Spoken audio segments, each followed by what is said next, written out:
नमस्कार दोस्तों, मैं अभिनंदन आप सभी का आपके अपने परिवार टेक्स्ट बुक में हार्दिक अभिनंदन करता हूं। आज हम यहां पर डिस्कस करने वाले हैं 25 मिनट में 15 क्वेश्चन। जैसा कि आप जानते हैं ये सीरीज डेली आपके साथ आ रही है, जिसमें 11:45 पर हम इसको वीडियो सेक्शन में अपलोड कर रहे हैं। ठीक है, इसके साथ साथ मैं आपके साथ लाइव क्लास लेता हूं, जिसमें मैं आपको चैप्टर वाइज पढ़ाता हूं डेली रात को 9 बजे। ठीक है, तो उस क्लास को भी जरूर जरूर जरूर अटेंड करा करें। आप डेली रात को 9 बजे होती है एसएससी टेक्स्ट बुक पर, उसमें चैप्टर वाइज इसमें 15 मिनट में 25 क्वेश्चन कैसे करेंगे वो वाली अप्रोच। ठीक है, तो टाइमर लगाएंगे हम यहां पर। और आपको ये क्लास कैसी लग रही है मुझे इसमें कमेंट करके जरूर जरूर बताना आप। ठीक है, और आप इसको डेली मतलब अटेम्प्ट करो, आपको पता चल जाएगा कौन से क्वेश्चन को स्किप करना है, कौन से क्वेश्चन को हमें सोल्व करना है। यही अप्रोच मैं आपकी बनाना चाहता हूं। ठीक है, थोड़ा सा स्पीड में करूंगा मैं, आप तो मैं तो थोड़ा स्पीड में करूंगा। उसके लिए आपको ये नहीं सोचना कि हमें समझ नहीं आ रहा है या फिर कैसे। आपको अप्रोच देखनी है कि कैसे क्वेश्चन को पढ़ रहा हूं, कैसे उसे सोल्व कर रहा हूं, कौन से को पहली नजर में स्किप कर रहा हूं, ये सब आपको सीखना है। ठीक है, तो चलिए फिर शुरू करते हैं आज की क्लास के सबसे पहले क्वेश्चन को। 1000 और 1300 के बीच 25 से विभाज्य है। सभी संख्याओं का औसत बताइए। 1000 के बाद में कौन सी संख्या आएगी? 1025। और 1300 से पहले कौन सी आएगी? 1275। मैंने इसमें 25 जोड़ दिया, उसमें 25 घटा दिया। इनको जोड़ेंगे तो 2300 आ जाएगा। इसको 2 से भाग कर दीजिए, एवरेज आ गया हमारे पास। पहले और लास्ट को जोड़ते हैं और 2 से भाग करते हैं तो एवरेज आता है। 5 क्रमागत सम संख्याएं हैं और 4 क्रमागत विषम संख्याएं हैं। सम संख्याओं का औसत विषम संख्याओं के औसत से 5 अधिक है। मान लीजिए विषम का a है तो सम का क्या है? a प्लस में 5। तो इनका टोटल क्या हो जाएगा?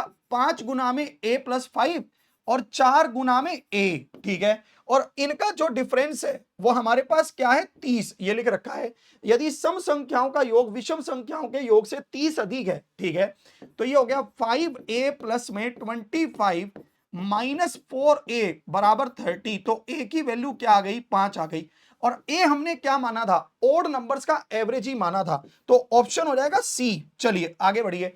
त्रिज्या वाले वृत्त के a sector of a circle with radius 6 centimetre has a central angle of 60 degree. हमें ऐसा कह रहा है कि यहां पर इसका रेडियस है 6 और यहां पर ये एंगल कह रहा है हमारे पास है 60 डिग्री। ठीक है, what is the area of the corresponding segment? हमें इसकी वैल्यू पूछ रहा है। देखिए अगर ये 60 है ना, ये भी रेडियस है, ये भी रेडियस है, तो ये भी हमारे पास क्या हो जाएगा? 60 ही हो जाएगा। और ये भी 60, मतलब इक्विलेटरल ट्रायंगल बनेगी। पूरे इसका एरिया क्या होगा? 60/360 गुना में पाई आर स्क्वायर माइनस √3/4a²। ठीक है, तो इसको काटा तो ये कट गया तो 6 पाई आ गया। 2 दूनी 4, 2 तिया 6, 2 तिया 6, तो 9√3 आ गया। 6 पाई माइनस √3, ऑप्शन बी आ गया। If two circles are touching internally how many common tangents do they have? अगर दो सर्कल ऐसे है ना तो सिर्फ एक ही टेंजेंट खींची जा सकती है जो कॉमन होगी। Option B. हमें यहां पर कह रहा है कि हमारे पास y है और ये भी हमारे पास y है। हमें यहां पर ऑप्शन से बताना है कि इसको कौन सा सेटिस्फाई करेगा। मैंने पहले ही ऑप्शन लिया तो यहां पर रखा 3 और यहां पर रखा 1, तो 2 + 1 इसको सेटिस्फाई कर गया।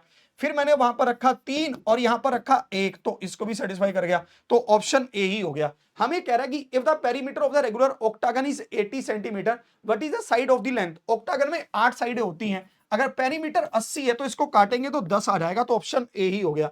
फिर कह रहा है अमन नीडेड 30,000 फॉर स्टार्टअप। पूरा इंग्लिश में ही क्वेश्चन इतना बड़ा है, मैं पहली नजर में ही इसको स्किप करूंगा, फिर आगे बढ़ूंगा। हमें कह रहा है a vertical pole of height h stands on the ground. ठीक है, फ्रॉम ए पॉइंट P, है ना, on the ground the angle of elevation of the top is the 60 degree. ठीक है, from a different point Q located 10 metre away from the P, यहां पर ये 10 metre इससे दूर है और ये पॉइंट Q है। और हमें कह रहा है the angle of elevation of the top of the, है ना, the angle of elevation of the top of the pole is 30 degree. ये वाला एंगल यहां पर 30 डिग्री है, ये डिस्टेंस 10 है। हमें कह रहा है what is the height of the pole? हमसे ये हाइट पूछा है। अगर ये 30 है और ये 60 है तो ये भी 30 होगा। क्यों क्यों होगा 30? क्योंकि ये क्या है? एक्सटीरियर एंगल है इसका और इसका। ठीक है, अगर ये भी 30 है, ये भी 30 है, तो अगर ये दोनों साइडें फिर बराबर होंगी। क्यों? क्योंकि ये हमारे पास बताएगी अपोजिट एंगल की साइडें बराबर होती हैं। अगर ये 10 है तो ये भी 10 है, तो इसकी वैल्यू बता दीजिए। ये हमारे लिए क्या है? परपेंडिकुलर हो गई एक तरह से। और ये हमारे पास क्या है? हाइपोटेनस हो गया। परपेंडिकुलर अपॉन हाइपोटेनस साइन 60 होगा। तो √3/2 होगा, मतलब P हमें बताना है, हाइपोटेनस हमें पता है कि 10 है, तो √3/2 हो गया, तो ये 5 पर घट गया, यानी कि 5√3 आ गया, ऑप्शन ए। आगे बढ़िए, क्वेश्चन देखते ही समझ आ रहा है कि स्किप होगा। आगे बढ़िए, हमें कह रहा है कि दो जीवाएं हैं ए बी और सी डी, और ये क्या है, बराबर लंबाई की हैं और एक वृत्त के केंद्र से 10 सेंटीमीटर की दूरी पर है। अगर बराबर लंबाई की है तो हमें समझ आ गया कि एक ऊपर है एक नीचे है, ठीक है। अगर हम यहां पर देखते हैं ए बी मान लीजिए नीचे है, और अगर ये 10 है, रेडियस 26 है, तो ये क्या है, 24 है। कैसे पता, ट्रिपलेट होता है ये। अगर ये आधा है 24, ठीक है, तो पूरा क्या हो जाएगा, 24 का दुगना 48। हमसे इसी की लंबाई पूछी है। फिर कह रहा है एक हमारे पास सर्कुलर व्हील है जिसको हमने 8 बराबर त्रिज्याखंडों में बांटा। यदि एक त्रिज्याखंड का क्षेत्रफल है, यानी कि एक सर्कल का एरिया क्या होता है, पाई आर स्क्वायर, उसके हमने 8 हिस्से कर दिए, तो उसका एरिया क्या हो गया, 45। पाई की वैल्यू क्या है, 22/7, आर स्क्वायर तो है ही, 1/8 है, तो 45 हमारे पास है, ठीक है। अब आप यहां पर एक काम करिए, इसको मल्टीप्लाई कीजिए, 8 × 40, 4 कैरी, 8 चौके 32 और 4 36, गुना करिए 7 से। या फिर एक काम और करते हैं, इसको पहले काट लेते हैं, यहां पर 4 आ जाएगा और यहां पर 11 आ जाएगा, तो 5 चौके 20, 2 कैरी, 4 चौकी 16 और 2 18 और 7 से करिए 0, है ना, और हमारे पास 1260 आ गया। 1260 को 11 से भाग करिए तो 1 आया, फिर इसको करेंगे 1 आया, 50 बच गया, फिर ये 4 पर गया। तो अब देखिए आर स्क्वायर भी है, इसका स्क्वायर रूट करेंगे, यानी कि ये 121 के पास आ रहा है, यानी कि 11 और 10 के बीच बीच का कुछ मिलेगा। 11 और 10 के बीच का सिर्फ एक ही है, ऑप्शन सी। आगे बढ़िए, हमें कह रहा है एक लंब वृत्तीय शंकु की त्रिज्या 7 सेंटीमीटर है और ऊंचाई 24 सेंटीमीटर है। शंकु के अंदर एक गोला इस प्रकार बनाया है। पहली बार में स्किप कर दीजिए क्योंकि क्वेश्चन थोड़ा लेंदी है। आगे बढ़ते हैं, हमें कह रहा है यदि किसी प्रिज्म का पृष्ठीय क्षेत्रफल 240 वर्ग सेंटीमीटर तथा ऊंचाई 8 सेंटीमीटर है, तो आधार का परिमाप क्या है। हमेशा ध्यान रखिएगा, जब भी कभी आपको लेटरल सरफेस एरिया दे रखा है, जैसे कि ये रहा, तो ये होता है perimeter of the base into height, ठीक है। तो पेरीमीटर ऑफ द बेस हमसे पूछा है, तो वो क्या हो गया, 30, तो ऑप्शन ए हो गया। एक दुकानदार के पास दो प्रकार की दालें हैं, एक की कीमत क्या है, 60 रुपए पर केजी, और दूसरी की कीमत क्या है, 90 रुपए पर केजी। इसको मिक्स करके उसने बनाया है 84 रुपए पर केजी, जिसको 20% के प्रॉफिट पर बेचा है। तो हमें समझ आ गया कि उसको खरीदा कितने में था, 70 रुपए में। इनको मिक्स करके बनाया है, तो 70 में से 60 गया 10 और 90 में से 70 गया 20, तो रेशो क्या है, 2:1, तो ऑप्शन बी आ गया। हमें कह रहा है 0.1212 को, इसको हमें सिंपल फॉर्म में लिखे, तो 0.12 के ऊपर बार हो गया, तो यहां पर जितने अंकों के ऊपर बार है उतनी बार 9 आ गया, 3 चौके 12, 3 तिया 9, 3 तिया 9, ऑप्शन ए आ गया। आगे बढ़िए, हमें कह रहा है कि इनमें से कौन सा 10 के बराबर है, तो देखिए हमें साफ साफ दिख रहा है कि इसका स्क्वायर करेंगे तो हमारे पास आएगा 7 और 3 प्लस में 2√21 और माइनस का 2√21 है ही, तो सिर्फ 7 और 3 ही बच जाएगा जो कि 10 होता है। आगे बढ़िए, एक दुकानदार ने एक वस्तु पर उसके क्रय मूल्य से 50% अधिक मूल्य अंकित किया। मान लीजिए पहले 100 था, उसने 150 लिख दिया, फिर उसने उस पर 2 डिस्काउंट दिए, पहला है 10% का और दूसरा है 20% का। तो हमने इसको काटा और यहां पर आ गया 5 दूनी 10, 5 तिया 15 और ये 4 और 12 9 108, ठीक है। मतलब 108 में बेचेगा, 100 रुपए के सामान को 108 में बेचेगा, तो 8 का प्रॉफिट है। और ये आपको कितने का दे रखा है, 80। तो देखिए यहां पर इसने क्या पूछा, उसने उस ग्राहक को वस्तु किस मूल्य पर बेची, खरीदी नहीं पूछ रहा, उसने बेची तो 108 में है ना, तो 108 की ही वैल्यू बतानी है, तो 1080 आ गया, ऑप्शन सी। आगे बढ़िए, एक गारमेंट शॉप एक शर्ट को ए रुपए में बेचती है, जिससे उसे 5% का घाटा होता है। 100 रुपए की शर्ट थी, 95 रुपए में बेच रही है। सीजन के अंत होने वाली सेल के दौरान वो शर्ट की कीमत को एक मतलब 12/10 गुना 95 कर दे रही है। फिर कह रहा है सेल के दौरान वह इसके अंकित मूल्य पर 10% की और छूट दे रही है, ठीक है। इस सेल के दौरान शर्ट पर कितना उसको प्रॉफिट, लाभ या हानि हुआ, ये हमें पूछा है।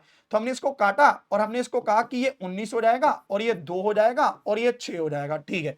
तो 9 छिके 54 और ये 19, 9 चौके 36, 3 कैरी, 9 पंजे 45 और 3 48, 4 और 5 6 2 10, हमारे पास नीचे 10 है, तो 102.6% आ गया, यानी कि 2.6% का प्रॉफिट हो गया उसको, ठीक है जी। चलिए आगे बढ़ते हैं। ए और बी ने एक व्यापार शुरू किया है, इसने 50,000 रुपए लगाए और इसने 70,000 रुपए लगाए, ठीक है। एक साल के बाद हमें कह रहा है, तो देखिए पहले तो इसको काटा करो, जो भी ये कॉमन होता है हमने काट दिया। 1 साल के बाद प्रत्येक साझेदार की पूंजी पर 10% प्रतिवर्ष की दर से साधारण ब्याज सहित कुल लाभ वितरित किया जाता है। यदि ब्याज सहित कुल लाभ 18,000 है। इस लाइन का कोई मतलब नहीं है, ये फालतू की लाइन है, क्योंकि ब्याज जोड़कर ही तो प्रॉफिट बता रहे हो तुम।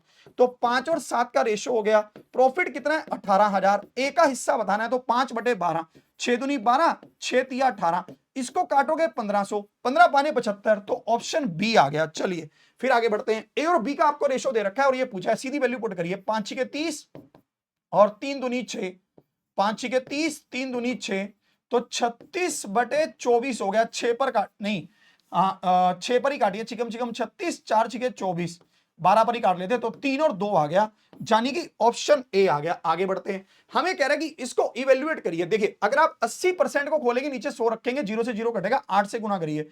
8 पने 40, 4 कैरी, 8 तिया 24 और 4 28, ठीक है। माइनस में 37 है, 1/2% का मतलब क्या है 75/2, 75/2% है तो नीचे 200 लिख दिया। 25 तिया 75, 25 8 है ना, 200 होता है। 160 से गुना कर दीजिए तो यहां पर ये 20 पर कटेगा तो माइनस का 60 आ जाएगा, प्लस का 55 आ जाएगा। तो आप यहां पर देखेंगे हमारे पास बच गया 220 में 55 जोड़ा तो 275 आ गया, ऑप्शन सी। आगे बढ़िए। फिर हमें यहां पर कह रहा है कि 7/8 है और 24/10 है और गुना में 6 नीचे है और 10 ऊपर है। 10 से 10 काट दीजिए, 4 छिके 24 काट दीजिए, 4 दूनी 8 काट दीजिए तो 3.5 आ गया। आगे बढ़िए। फिर कह रहा है कि हमारे पास स्क्वायर रूट है 98 है। अगर ये 98 है तो हम इसको क्या लिख सकते हैं, 49 इंटू 2, ठीक है। तो 7 इंटू 7 √2, 16 दूनी 32, 4 बाहर आ जाएगा, √2 अंदर आ जाएगा, 25 दूनी 50, 5 बाहर आ जाएगा, √2 अंदर रहेगा, ठीक है। तो हमने देखा 7 और 5 12, 12 में से 4 गया 8, तो 8 √2 आ गया, ठीक है। तो ऑप्शन हो गया डी। चलिए और आगे बढ़ते हैं। हमें कह रहा है कि एक साइकिल चालक को 80 किलोमीटर की दूरी तय करने में 4 घंटे 48 मिनट का समय लगता है, ठीक है। अब नहीं, 80 किलोमीटर की दूरी तय करनी है, वो 4 घंटे और 48 मिनट तक साइकिल चलाने के बाद उसे पता चलता है कि उसने कुल दूरी का 4/5वां भाग ही तय किया है। किलोमीटर प्रति घंटा में उसकी गति क्या है। अब देखिए दूरी कितनी थी 80, उसने यहां पर टाइम कितना ले लिया है 4 घंटे 48 मिनट। आप इसको मिनट में चेंज करेंगे, 12 चौके 48, 12 पांचे 60, तो हमारे पास आ गया कि उसको 24/5 घंटे लग गए। तो 24, और इसने दूरी भी उसमें कितनी तय की है 4/5 ही तय की है। तो देखिए इस 5 को मैंने नीचे रहने दिया, 5 से 5 को काट दीजिए, इसको काट दीजिए 6 पर कट गया, ठीक है। 4 6 24, इसको काटेंगे तो हमारे पास आएगा 40/3, 40/3 आएगा तो 13.33 किलोमीटर आएगा, ऑप्शन सी। हमें कह रहा है ए बी की तुलना में 3 गुना अधिक कुशल है, ठीक है। A is 3 times more efficient than working with B, ठीक है। ए इससे 3 गुना अधिक कुशल है, तो अगर मान लीजिए ये एक काम करेगा तो ये 3 करेगा। Which allows A to complete a job in 60 days less than B. यहां पर ये कह रहा है if they work together then they can finish the job in, हमसे ये पूछा गया। तो देखिए यहां पर इसका उल्टा हो जाएगा, 1 और 3 तो 2 किसके बराबर हो गया 60, क्योंकि एफिशिएंसी और डेज का रिलेशन क्या होता है उल्टा। तो 1 किसके बराबर हो जाएगा 30 के, 3 किसके बराबर हो जाएगा 90 के, ठीक है। तो हम इसको यहां लिखेंगे 30 और 90, 90 आया, 3 और 1 आया, तो 90 और बटे 4 आ गया हमारे पास। हम इसको काटेंगे, 4 दूनी 8, पीछे क्या बचेगा 10, 4 दूनी 8, 4 पाने 20, तो 22.5 आ गया, ठीक है ना। यदि वे एक साथ कार्य करें, हमने देख लिया ना कि भाई 2 बराबर है 60 के, 1 बराबर 30 के, 3 बराबर 90 के, दोनों मिलकर काम कर रहे हैं, तो हमारे पास आ गया 22.5 आ गया, तो ऑप्शन बी आ गया। चलिए एक दो क्वेश्चन उनको लेते हैं जो हमने स्किप किए थे। जैसे हमारे पास था एक क्वेश्चन, ये है, इसको देखते हैं ये हमें क्या कह रहा है। इस क्वेश्चन में हमें कह रहा था कि हमारे पास एक राइट सर्कुलर सिलेंडर है, ठीक है, और उस सिलेंडर के अंदर हमने यहां पर क्या बनाया, एक स्फीयर बनाया है, ठीक है। हमारे पास एक राइट सर्कुलर सिलेंडर है, ठीक है, और उस सिलेंडर के अंदर हमने यहां पर एक स्फीयर बनाया है, ठीक है। और ये जो हमने स्फीयर बनाया है, इस राइट सर्कुलर सिलेंडर की जो हाइट है वो 24 है, इसकी जो रेडियस है वो 7 है, तो स्लैंट हाइट क्या है 25 है, ठीक है। तो हमें ये कह रहा है कि इसका रेडियस क्या होगा जो हमने इसके अंदर बनाया है। तो इसका रेडियस होता है ये हमारे पास होता है एल यानी एच इंटू आर अपॉन, या फिर एक काम करिए R into H upon H plus में एल, कुछ ऐसा रहता है ये। एक बार हम इसको देख भी लेते हैं, R into H upon L plus में आर है, ये R into H upon R plus में एल, ये फॉर्मूला आप ध्यान रखिएगा। ये है 7 और ये है 24, और ये है हमारे पास R 7 और ये 25, तो हमारे पास क्या हो जाएगा 32। ठीक है, तो 8 पर काट लीजिए, 8 या 24, 8 चौके 32, तो 21/4 हो जाएगा। 21 अगर ये 4 हो गया तो 5 चौके 20, 4 दूनी 8, 5 चौके 20। ठीक है, तो ऑप्शन ए आ जाएगा। तो ये ध्यान रखिएगा, जब भी इसके अंदर एक हम गोला बनाएंगे तो उसका रेडियस ये हो जाएगा। और देखते हैं हमने कौन सा स्किप किया था। टाइमर हमारे साथ चल ही रहा है, और अगर हम यहां पर देखते हैं तो हमने यहां पर स्किप, एक तो ये भी स्किप कर रखा है, पर ये भी स्किप कर, दोनों क्वेश्चन काफी बड़े हैं, इसको देख लेते हैं। Aman needed 30,000 for his startup and split the sum between the two private lenders under simple interest terms. Lender A charges 9% per annum और lender B charges 6% per annum. ठीक है, Aman kept both loans exactly 4 years and then made a single lump sum payment that settled only the accumulated interest which came to 9। मतलब इतने कम time में अब नहीं हो पाएगा हमारे से ये वाला। ठीक है, तो इसको हमने स्किप कर दिया, कोई नहीं। पूरा स्पीड से हमने मामला बैठाया, तो आप यहां पर देख पा रहे हो कि हमने यहां पर सोल्व कर लिए हैं। ठीक है, और अगर हम यहां पर देखें, चलो ये देखते हैं सोल्व, 1 2 3 4 5 6 और 7 और 8 और 9 और 10 और 11 12 है ना, और 13 14 15 16 17 18 19 20 है ना, 21 22 23 क्वेश्चन सोल्व हो गए हैं। अगर मैं आपको सही में बताऊं तो जो ये स्फीयर वाला था, जो एक कोन के अंदर हमने वो रखा है, वो एग्जैक्टली मेरे भी फॉर्मूला ध्यान नहीं था, स्किप हो जाता है माइंड से, क्योंकि बहुत जल्दबाजी में हम कर रहे होते हैं। ठीक है, तो अगर आप 23 नहीं मान रहे हो हमने किए, तो 22 तो हमने कर ही ली है। ठीक है, तो एग्जैक्टली मैं आपको यही कहना चाहता हूं, अगर आप इस पूरे पेपर को अटेम्प्ट करना चाहते हैं, with in the time attempt करना चाहते हैं, तो आपके कंसेप्ट क्लियरिटी बहुत जरूरी है।